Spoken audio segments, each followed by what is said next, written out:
হবে নেইও। তাদের যে অবস্থান অনশন সেটাই কিন্তু চলছে এই এসএসসি ভবন থেকে ঠিক 100 মিটার দূরে চাকরিহারা যারা রয়েছেন তারা, এবং প্রত্যেকেই কিন্তু তারা কালকে রাতভর বৃষ্টিকে উপেক্ষা করেই তাদের যে অবস্থান অনশন তারা চালিয়ে গিয়েছেন। যাচ্ছে লিখিতভাবে কোনো রকমভাবে সংবাদ আসেনি।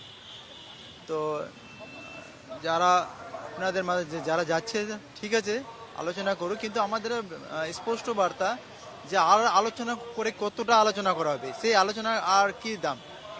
আমরা আজকে এই দ্বিতীয় দিনে অনশনে চলছে এবং এসএসসির কাছেই আমাদের যে তথ্য আছে সেই তথ্যটাই পাবলিশ করা দরকার, তাহলেই আমরা বাঁচবো।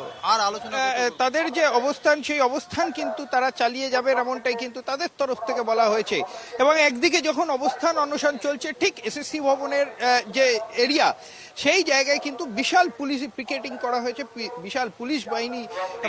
তালিকা প্রকাশ, মিরর ইমেজ যা আছে সব অথেন্টিক হিসেবে এসএসসির ওয়েবসাইটে প্রকাশ করে আমাদের চাকরি কিভাবে বাঁচাবে সিদ্ধান্ত নিক স্কুল সার্ভিস কমিশন এবং রাজ্য সরকার।